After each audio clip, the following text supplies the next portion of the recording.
The next story that I'm going to share with you are the Sisters Grimm, the Fairy Tale Detectives. This is one of my favorite stories, and there's a whole series of them. So if you like this first one, there's a whole bunch. They are all based on fairy tale characters. There really aren't any pictures on this one, so you're just going to have a black screen so you can do other stuff and just listen if you want as I read. Hope you enjoy the story. Chapter 1, 2 days ago. I'm going to die of boredom here, Sabrina Grimm thought as she looked out the train window at Ferryport Landing, New York. The little town in the distance seemed to be mostly hills and trees next to the cold, gray Hudson River. A few 2- and 3-story brownstone buildings huddled around what appeared to be the town's only street. Beyond it were endless acres of evergreen forest. Sabrina could see no movie theaters, malls, or museums, and felt using the word town to describe Ferryport Landing was a bit of a stretch. Worse than the town was the weather. It was raining, and rain always made Sabrina melancholy. She tucked her blonde hair behind her ear and turned her head away from the window, promising herself that she would be strong and not let her sister see her cry. She had to be the strong one. After all, she was almost 12 years old. Not that Daphne would have noticed her tears. Sabrina's 7-year-old sister had had her face pressed against the window throughout the 2-hour trip. Daphne had marveled at each ugly little spot on the map they rolled through, taking a break from the view only to ask the occasional question about their destination. "Do they have bagels in Ferryport Landing, Miss Smirt?" Daphne now asked the woman sitting across from them. Miss Minerva Smirt was the girl's caseworker. She was a pinch-lipped, humorless woman in her late 50s. She had had her hooked nose buried in a book for the entire train ride. Sabrina knew she was reading only so she wouldn't have to talk to them. Miss Smirt looked up at Daphne with an annoyed scowl and sighed as if the question was more than she could bear. "Of course they have bagels. They have bagels everywhere," Miss Smirt snapped. "Not on the moon," Daphne replied matter-of-factly as she returned her gaze to the window. Miss Smirt snarled, which caused Sabrina to snicker. Watching Daphne drive Miss Smirt crazy was one of Sabrina's favorite pastimes. Smirt had made a mistake when she chose a career working with children, Sabrina thought, especially since she didn't seem to like them. Miss Smirt complained whenever she had to touch their sticky hands or wipe their runny noses, and reading bedtime stories was completely out of the question. She seemed to especially dislike the Grimm sisters, and had labeled them rude, uncooperative, and a couple of know-it-alls. So Sabrina was sure it was Miss Smirt's personal mission to get the girls out of the orphanage and into a foster home. So far, she'd failed miserably. She'd sent them to live with people who were usually mean and occasionally crazy, and who had used them as maids, house-sitters, or just plain ignored them. But this time she'd gone too far. This time Miss Smirt was sending them to live with a dead woman. "I hope you don't bother your grandmother with all these ridiculous questions," Miss Smirt said curtly, which was how she said most things to Sabrina and Daphne. "She's old and cannot handle a lot of trouble." "She's dead. I've already told you a million times our grandmother is dead," said Sabrina. "We did a background check, Sally," Miss Smirt replied. "She is who she says she is." "My name is Sabrina," Sabrina sighed. "Whatever. The orphanage would not release you into just anyone's custody," said Miss Smirt. "Oh, really? How about Miss Langdon, who swore her toilet was haunted?" said Sabrina. "Everyone has their quirks." "Or Mr. Dennison, who made us sleep in his truck?" Daphne chimed in. "Some people love the great outdoors." "Mr. and Mrs. Johnson handcuffed us to the radiator," Sabrina cried. "Dwell on the negative if you choose," said Miss Smirt, "but you should be grateful. There's not much of a demand for rude little girls. Imagine how embarrassed I was when I heard what you said to the Keatons." "They locked us in their house for 2 weeks so they could go on a cruise to Bora Bora," Sabrina said. "I think it was the Bahamas," Daphne said. "It was Bermuda, and at least they brought you back some nice t-shirts from their trip," said Miss Smirt. "Anyway, it is all water under the bridge now. We found a real relative who's actually eager to take you into her home. But to be honest, girls, even if she was an imposter, I would hand you over to her. We've run out of families who want you. With that, Miss Smirt put her nose back into her book. Sabrina looked up at the title. It was called How to Get the Love You Want. What's an imposter? Daphne asked, not bothering to turn her head away from the view through the window.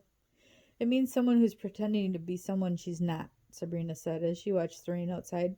It had been raining the day her parents disappeared. That was over a year and a half ago, but it still made her heart ache. She remembered rushing home that afternoon with her report card tucked carefully inside her raincoat. Excited about her A's in math and English and her B in science, and a little disappointed by her C- in gym, she had proudly taped it to the refrigerator for everyone to see. It had seemed odd that her parents weren't home from work, but Sabrina didn't worry about until Daphne's kindergarten teacher called to find out why no one had picked up the little girl. That night the girls slept in their parents' bed, waiting for them to come home as thunder and lightning crashed in the sky around their apartment.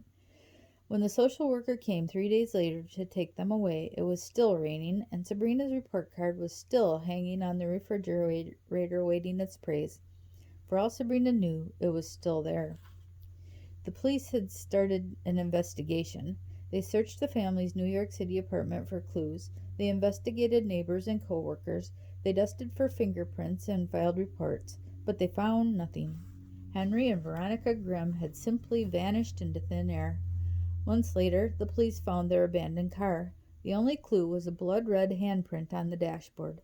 The police assured the girls that the print was not blood but paint, but they still had no leads.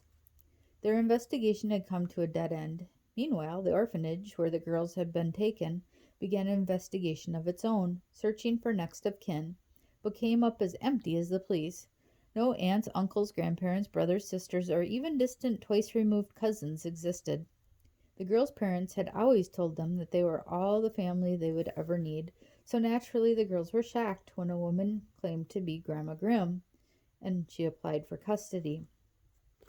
Now the train pulled into the station, and Daphne turned away from the window, cupped her hand over Sabrina's ear, and whispered, "Do you think she could really be our grandmother? Dad said she died before we were born." "Not a chance," Sabrina said as the train came to a stop. "Don't worry. We'll be gone before the crazy old bat knows what happened." Passengers got up from their seats and took their bags down from the luggage racks above. They tossed half-read newspapers onto the coffee-stained floor and headed for the doors. A conductor announced that Ferryport Landing was the last stop. "Ladies, let's go," Miss Smirt ordered, causing Sabrina's stomach to flip-flop. She didn't want to meet the impostor posing as her grandmother, but Miss Smirt wasn't one to argue with.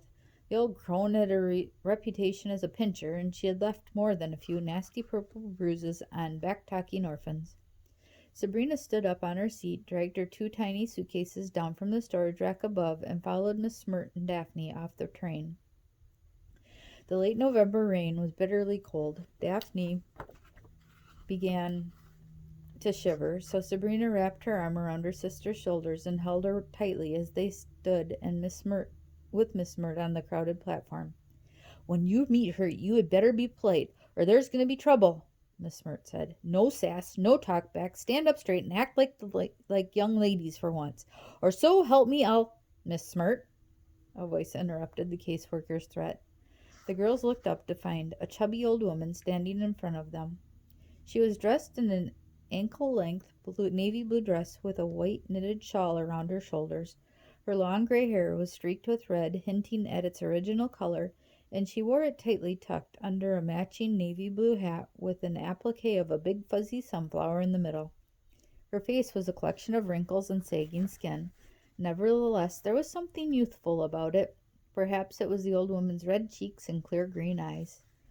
Next to her stood the skinniest man Sabrina had ever seen.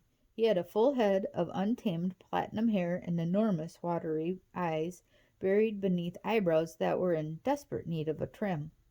He wore a dark pinstripe suit that was several sizes too big and held a wide umbrella in one hand and his hat in the other. Miss Smirt gave the girls a hard pinch on the shoulder, which acted as a warning to behave and, Sabrina suspected, a last opportunity to inflict some pain. "Yes, Mrs. Grimm, it's us," Miss Smirt said, forcing her usual frown into a smile. "Sabrina? Daphne?" the woman cried with a hint of a German accent. "Oh, you're both so beautiful. What little darlings. I'm your grandmother Grimm." She wrapped her chubby arms around the girls and hugged them tightly. The girls squirmed to escape, but the old woman was like an over-affectionate octopus, hugging them and kissing them on their heads and shoulders. "Mrs. Grimm, it's so nice to meet you," Miss Smirt interrupted. Miss Grimm raised herself up to her full height, which wasn't very high, and cocked her eyebrow at the caseworker. Sabrina could have sworn she saw the old woman smirk. "It's nice to meet you, too," said Mrs. Grimm. "I'm just so thrilled to have helped you and the girls reunite." "Oh, I'm sure you are," said the old woman, turning her back on the caseworker and giving the girls a wink. She placed a hand on each girl's shoulder and turned them toward her companion. "Girls, this is Mr. Canis. He helps me take care of our house and other matters. He lives with us, too, and he'll be helping me look after you," she said. Daphne and Sabrina stared up into the old man's gaunt face. He was so skinny and frail-looking that it seemed as though the umbrella he was holding would collapse on him at any moment. He nodded at the girls, then handed Mrs. Grimm the umbrella, picked up the suitcases, and walked down the platform toward the parking lot. "Well, girls, this is goodbye," said Miss Smirt as her eyes danced to the open train door. She stepped forward and limply hugged Daphne, whispering something in her ear that made the little girl cringe. Then she hooked Sabrina in her uncomfortable embrace. "Let's make this the last time we see each other," the caseworker snarled into Sabrina's ear. "Good luck, Mrs. Grimm," Miss Smirt said as she released Sabrina and reached out to shake the hand of the old woman, who looked as if the caseworker were trying to give her something smelly and dead. Miss Smirt, sensing disapproval, hemmed and hawed for a moment and quickly reboarded the train without looking back. The door shut and the train pulled away, back to New York City. As happy as Sabrina was to be rid of Miss Smirt, she realized that their caseworker had left them in the care of a complete stranger. Mrs. Grimm's barrage of kisses continued all the way down the platform to the parking lot, where Mr. Canis was waiting for them beside the oldest car Sabrina had ever seen. Dingy and covered in rust, it squealed and protested when Mr. Canis opened the back door and the girls crawled inside. "Is this safe?" Sabrina asked as Mr. Canis and the old woman settled into their seats. "It got us here," the old woman laughed. "I suppose it'll get us back." The car sputtered, backfired, and then roared to life, belching a black fog out of its tailpipe. The engine was an orchestra of gears grinding so loudly that Sabrina thought she might go deaf. Daphne had already plugged her fingers into her ears. Mrs. Grimm turned to the girls and shouted, "Put on your seat belts!" "What?" Sabrina shouted back. "What?" the old woman asked. "I can't hear you," Sabrina yelled. "More than 6, the old woman replied. "6 what?" Sabrina screamed. "Probably," the old woman laughed, turning back around. Sabrina sighed. Daphne took her fingers out of her ears just long enough to hold up the torn scraps of the seat belt. Sabrina rolled her eyes and then looked for hers. She reached down into the ripped-up seats and pulled out a filthy old rope. "I told you to put on your seat belt," Mrs. Grimm said. "This?" Sabrina shouted, holding up the rope. Yes, here." The old woman leaned into the back seat and tied the torn straps of Daphne's seatbelt to Sabrina's filthy rope so tightly the girls could barely breathe. "There, snug as a bug in a rug," the old woman hollered. "I love dolphins, too," Daphne exclaimed. "Not since I hurt my toes," Mrs. Grimm shouted. Sabrina put her face in her hands and groaned. They drove through the little town, which consisted of a 2-lane road bordered by a couple of antique stores, a bicycle shop, a police station, the Ferryport Landing post office, a restaurant named Old King Cole's, a toy store, and a beauty parlor. Mr. Canis made a left turn on the town's one and only stoplight, and within seconds they were cruising out of the town proper and into what Mrs. Grimm called Ferryport Landing's farm country. As far as Sabrina could tell, the only crop this town grew was mud. Mrs. Grimm's house sat far up on a tree-speckled hill, 15 miles away from the closest neighbor. It was short and squat, much like its owner, and had 2 stories, a wraparound porch, and small windows with bright blue shutters. Fat green shrubs lined the cobblestone path that led to the front door. It all would have looked cozy, but just behind the house loomed the forest. its branches hanging over the little roof as if the trees were preparing to swallow the house whole. "You live in a doll house," Daphne declared, and Mrs. Grimm smiled. But Sabrina wasn't amused. The place was creepy, and she felt as if she were being watched. She squinted to see into the dense trees, but if anybody was spying, they were well hidden. "Why do you live all the way out here?" she asked. New York City was a place where everyone lived on top of each other, and that was exactly how Sabrina liked it. Living out in the middle of nowhere was dangerous and suspicious. "Oh, I like the quiet," said Mrs. Grimm. "It's nice not to hear the honking of horns." "And there's no one to hear the screaming of children up here," Sabrina thought to herself. Mr. Canis unlocked the car's huge, musty trunk, pulled out the two tiny suitcases, and led everyone to the front door. The old woman followed closely behind, fumbling with her handbag until she fished out what looked like the largest key ring in the world. Hundreds of keys were attached to it, each different from the others. Skeleton keys made from what looked like crystal, ancient brass keys, bright new silver ones in many sizes, and several that didn't look like keys at all. "Wow, that's a lot of keys," Daphne said. "That's a lot of locks," Sabrina added as she eyed the front door. It must have had a dozen bolts, all of all shapes and sizes. Mrs. Grimm ignored the comment and flipped through the key ring, inserting one key after another into the locks until she had unlocked them all. Then she rapped her knuckles on the front door 3 times and said, "We're home." Daphne looked up at her sister for an explanation, but Sabrina had none. Instead, she twirled her finger around her ear and mouthed the word crazy. The little girl giggled. "Let me take your coats, Lieblings," Miss Grimm said as they entered the house, and she closed the door behind them, turning the locks one after another. "Liebling?" Daphne asked. "It means sweetheart in German," the old woman said. She opened the coat closet door, and several books tumbled on to her feet. Mr. Canis quickly restacked them for her. "Girls, I must warn you, I'm not much of a housekeeper," Mrs. Grimm said. "We'll have dinner in about an hour," she said to Mr. Canis, who picked up the girls' suitcases and headed for the stairs.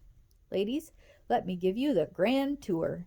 She led them into the living room. It was enormous, a much larger room than seemed possible in a cottage so small. Each wall was lined with bookshelves, stuffed with more books than Sabrina had ever seen. Stacks of them also sat on the floor, the tables, and every other surface. A teapot perched precariously on a stack that looked as if it would fall over at any moment. Books were under the couch cushions, under the carpet. Several giant stacks stood in front of an old television, blocking any chance that someone could watch cartoons. On the spines, Sabrina read the strangest titles: Birds of Oz, The Autobiography of an Evil Queen, in Shoes, Toys, and Cookies, the Elvish Handcraft Tradition. Mrs. Grimm led them through another door, where a dining room table sat lined with books, open and waiting to be read. Sabrina picked up one and rolled her eyes when she read the title, 365 Ways to Cook Dragon. The old woman led them from room to room, showing them where she kept the snacks in the white-tiled kitchen and how to get the rickety bathroom door to close. Sabrina pretended to be interested, but in reality she secretly cased the joint. It was a technique she'd picked up after spending a year in the foster care system. In each room she noted where the windows and doors were, eyed locks, and paid close attention to creaky floorboards. But it wasn't easy. She kept getting distracted by the old books and the dozens of old black and white photographs that decorated the walls. Most of them were of much younger Mrs. Grimm and a stocky, bearded man with a wide smile. There were pictures of them hiking in the jungle, standing on an icy glacier, scaling a mountain, and even riding camels in the desert. In some pictures, Mrs. Grimm was carrying a small child in a papoose, while the bearded man stood next to her, proudly beaming at the camera. Daphne was just as distracted, and when they arrived back in the living room, she walked over to a picture and looked at it closely. "That was your Opa Basil," Mrs. Grimm said wistfully. "Opa?" Daphne asked. "Grandfather, Liebling. He passed on about 11 years ago," she said. "Is that your baby?" Daphne asked. The old lady smiled and studied the picture as if she weren't sure. "That's your papa," she said with a smile. The little girl eyed the photo closely, but Sabrina turned away. Babies all looked the same, An old photo couldn't prove anything. "Oh my, I've forgotten the cookies," the old woman said as she dashed to the kitchen. In no time she returned with a plate of warm chocolate chip cookies. Daphne, of course, happily grabbed one and took a bite. "These taste just like my mommy's," she exclaimed. "Where do you think she got the recipe, Angel?" Mrs. Grimm said. Sabrina refused to take a cookie, giving Mrs. Grimm an "I know what you're up to" look. She wasn't going to be bribed with sweets. Just then Mr. Canis walked into the room. "I was about to introduce the girls to Elvis," Mrs. Grimm said to him. Mr. Canis gave a slight smile, nodded, and walked past them toward the kitchen. "That's a weird man," Sabrina thought, as she noted two loud creaks in the middle of the living room floor. "Is he your boyfriend?" Daphne asked the old woman, who was trying to balance a plate of cookies on top of two uneven stacks of books. Mrs. Grimm blushed and giggled. "Oh, dear no. Mr. Canis and I are not courting. We're just good friends," she said. "What does courting mean?" Daphne asked her sister. "It's an old-fashioned word for dating," Sabrina replied. Suddenly there was a great rumbling in the house. Books fell from their shelves, windows shook in their frames, and the tray of cookies slid to the floor before the old woman could catch it. And then something enormous came charging through the room and right at them. It moved so quickly Sabrina couldn't tell what it was. It pushed over lamps and chairs, leapt over an ottoman, and knocked the terrified girls to the ground. Sabrina screamed, sure they were about to be eaten, when, much to her surprise, a gooey tongue licked her cheek. She opened her eyes and looked up at the friendly face of a giant dog. "Elvis, please get off of them," Mrs. Grimm said, half commanding and half laughing at the Great Dane. "He gets very excited around new people." The enormous dog gave one last lick to Sabrina's face, leaving a long trail of drool before sitting down next to the old woman, panting and wagging his immense tail. "This is Elvis. He's a member of our little family and completely harmless if he likes you," said Mrs. Grimm, scratching the beast on his enormous head. The dog licked the old woman on the cheek. "And if he doesn't?" Sabrina asked as she climbed to her feet. The old woman ignored her question. Daphne, on the other hand, jumped up and threw her arms around the dog. "Oh, I love him! He's so cute!" She laughed as she covered the dog with her own kisses. "This is the only boyfriend I have," Mrs. Grimm smiled, "and probably the smartest one I've ever had, too. Watch." Daphne stepped back, and she and Sabrina watched as Mrs. Grimm put her hands out to Elvis. "Elvis, shake," she said, and the dog reached out a huge forepaw and placed it in her hand. Daphne giggled. "Play dead," Daphne said hopefully, and the dog fell stiffly over onto his side. The impact dislodged several books from a nearby shelf. Mrs. Grimm laughed. "You two must be starving after your trip. I suppose I better get started with dinner. I hope spaghetti and meatballs is okay." "I love spaghetti and meatballs," Daphne cried as Elvis gave her a fresh lick. "I know you do," Mrs. Grimm said with a wink. She disappeared into the kitchen, where she began rattling pots and pans. "I don't like this at all, Daphne," Sabrina said as she wiped the last of the dog's goo. "Don't get used to this place. We're not going to be here long." "Stop being a snot," Daphne said as she laid a huge smooch on Elvis. Snot was her favorite word lately. "She wouldn't hurt us. She's nice." "That's why crazy people are so dangerous. You think they're nice until they're chaining you up in the garage," Sabrina replied. "And I'm not being a snot." "Yes, you are." "No, I'm not." "Yes, you are," Daphne insisted. "Anything is better than living at the orphanage, right?" Daphne had a point. Sabrina walked over and examined the photograph the old woman claimed was of the girl's father. The rosy-cheeked baby in the photo seemed to stare back at her. Mr. Canis had cleared the big oak dining room table of enough books for everyone to eat comfortably. He had left an exceptionally thick volume entitled Architecture for Pigs on Daphne's chair so the little girl could reach her dinner. As they waited patiently for Mrs. Grimm, who was still making a thunderous racket in the kitchen, Mr. Canis closed his eyes and sat silently. Soon his stillness began to unnerve Sabrina. Was he a mute? Was there something wrong with him? In New York City, everyone talked, or rather, everyone yelled at everyone all the time. They never sat quietly with their eyes closed when people were around. It was rude. "I think he's dead," Daphne whispered after staring at him for some time. Suddenly, Mrs. Grimm came through the door with a big copper pot and placed it on the table. She rushed back into the kitchen and returned with a plate of salad and set it in front of Mr. Canis. As soon as the plate hit the table, the old man opened his eyes and began to eat. "How did you know I like spaghetti? It's my favorite," Daphne said happily. "I know lots of things about you, Liebling. I am your Oma," Mrs. Grimm replied. "Oma?" Sabrina asked. "What's this weird language you keep speaking?" "It means grandmother in German. That's where our family's from," Mrs. Grimm announced. "My family's from New York City," Sabrina said stiffly. The old woman smiled a sad smile. "Your mamma sent me letters from time to time. I know a great deal about you both. In fact, when I stopped getting them, I knew that," she sighed. "That they'd abandon us?" Sabrina snapped. Suddenly Sabrina felt as if she might burst into tears. She ducked her head, fighting their escape down her cheeks. "Child, your mother and father didn't abandon you," Mrs. Grimm cried. "Mrs. Grimm, Daphne began. "Liebling, I'm not Mrs. Grimm. I'm your grandmother," the old woman said. "You can call me Grandma or Oma, but never Mrs. Grimm, please." "Can we call you Granny? I always wanted a granny," said Daphne. Sabrina kicked her sharply under the table, and the little girl winced. "Of course, I'll be Granny Relda," the old woman said with a smile, as she took the top off the pot. Sabrina stared inside. She had never seen spaghetti like this. The noodles were black and the sauce was bright orange color. It smelled both sweet and spicy at the same time, and the meatballs, which were emerald green, were surely not made from any kind of meat Sabrina had ever had. "It's a special recipe," Mrs. Grimm said as she dished some out for Daphne. "The sauce has a little curry in it, and the noodles are made with squid ink." Daphne was disgusted. There was no way she was going to eat the old woman's weird food. This sicko had lied about being someone's dead grandmother.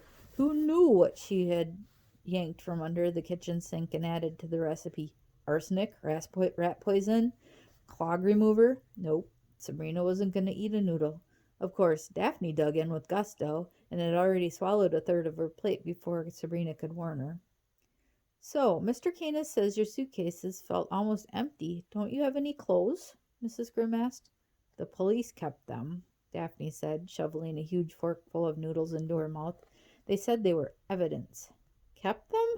That's crazy. What'll they do with them?" She looked at each of them and finally at Mr. Canis, who shrugged. "Well, we'll have to go into town and pick you out new wardrobes. We can't have you running around naked all the time, can we? I mean, people think we're nudists." Daphne laughed to the point of snorting, but when she saw Sabrina's disapproving face, she stopped and stuck her tongue out at her sister. "I was thinking that Mrs. Grimm started, but Sabrina interrupted. "Who are you? And don't say you're our grandma, because our grandma's dead." Mrs. Grimm shifted in her seat. Mr. Canis, obviously seeing the question as his cue to retire, got up, took his empty plate, and exited the room. "But I am your grandmother, Liebling," the old woman replied. "I said our grandma is dead. Our father told us she died before we were born. Girls, I assure you that I am who I say I am." "Well, then why did he tell us she died if you didn't?" "I'm not sure it's the time to discuss your father's decisions.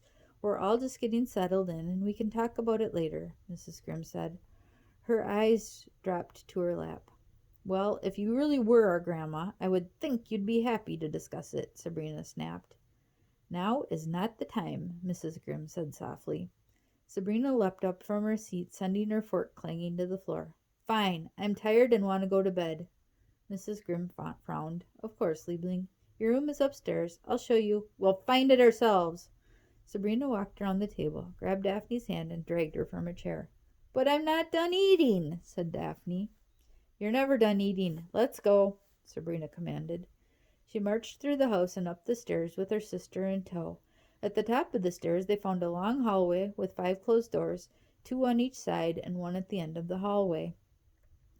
Sabrina yanked on the closest one, but it was locked tight. She turned and tried the door behind her. It opened to a bedroom, decorated with dozens of wooden tribal masks, wide-eyed and smiling hideously. 2 ancient swords were mounted on the wall alongside the masks, and there were pictures of Mrs. Grimm and her husband, Basil, everywhere. like the ones downstairs. Each photo was of a different part of the world. In one picture, Basil was standing at the top of an ancient stone temple. In another, the couple was guiding a gondola through what Sabrina guessed were Venetian canals. She closed the door, realizing that this had to be the old woman's room. She tried the next door. Inside, Mr. Canis sat cross-legged on the floor, his hands resting on his knees. Several candles lit the nearby empty room, illuminating its sparse furnishings and a small wooden mat on the floor. There were no pictures or decorations at all. Mr. Canis opened his eyes and turned to look at the girls, his eyebrows arched. Sabrina slammed the door without apologizing. "What a nutcase," she muttered. The next door opened to a queen-size four-poster bed with their suitcases resting on top. Sabrina pulled Daphne inside and slammed the door. This is the end of part 1, and you'll have to click on the link for part 2.